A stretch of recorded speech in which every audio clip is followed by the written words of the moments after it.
Here in the Flow family, we cover New South Wales, Victoria and South Australia, and the Murray-Darling Basin is a big factor across that network, and we have a regular guest who is Helen Dalton, the member for Murray, and she has an electorate that spans most of the New South Wales Murray from at least Tocumwal, including Albury and Wodonga, all the way to the South Australian border, including those parts adjacent to Mildura, such as Golgol and Buronga, and so she keeps a close eye on what's happening with the river in her part of the basin. And her electorate also takes in the junction of the Murray and the Darling at Wentworth, and she has within that electorate some of the lower reaches of the Darling, not quite Menindee Lakes, that's just upstream of there, and we've reported recently the great news that floodwaters from the far northern part of the basin are flooding into the Menindee Lakes at present. And we've been covering on Flow the situation with the Murray-Darling Basin plan, and quite frankly it does look like New South Wales haven't done their homework when it comes to getting ready for their commitments under the Basin plan. Helen Dalton spoke with me earlier this morning about the lag when it comes to New South Wales commitments. I'll share some of her comments shortly, but in a sense, Helen Dalton's position on the Murray-Darling is very similar to the South Australian position. Even though she's a New South Wales MP, she's got very little love for what's going on in the Northern Basin or the Darling system, with irrigators stopping floodplain watering when there's a flood event so that they can capture it for irrigation purposes. She's had running battles with the National Party in New South Wales about that. Here's what Helen Dalton had to say this morning about the plight that irrigators in her electorate faced when they couldn't get water allocation due to mismanagement in the Darling reaches of the system. They had 2 years of zero allocation when really the Murray River was running a banker, and that was to provide the Darling commitment to South Australia. Yeah, it's a bit of a case of robbing Peter to pay Paul, or robbing the Southern Basin to pay for the shortcomings in the Northern Basin.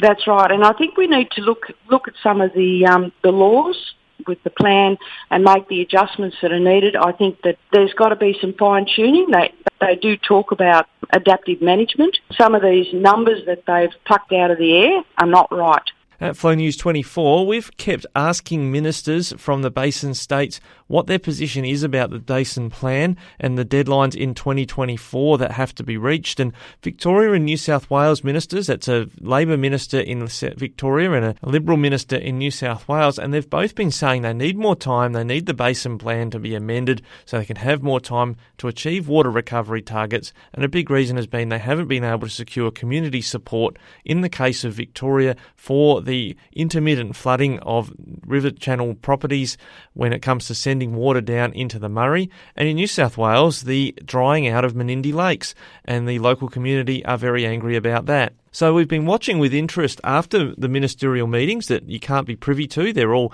on a video link and behind closed doors, but we've been waiting for a communique to come out, and it came out at the end of yesterday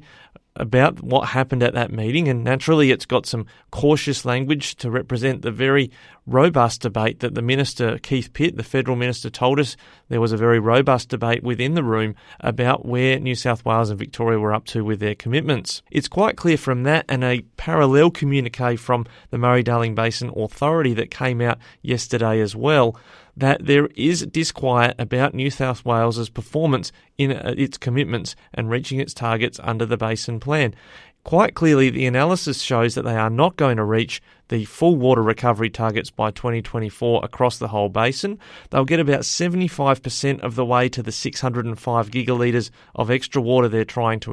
recover. So for some people, they would think, well, that's enough. We shouldn't have to do any more. The trouble is, if those targets are not reached by 2024, buyback will be activated, and that's part of the scenario I was adverting to with Helen Dalton, is that it could well be that Southern Basin or Murray or Murrumbidgee irrigators are going to be the ones selling water, when the real reason we haven't saved enough water is because of problems in the Northern Basin on the Darling. I'll bring you more about a topic to do with the Darling very shortly, which is to do with the floodplain harvesting of the Cubby Station style arrangements on the floodplains and what that means for the basin.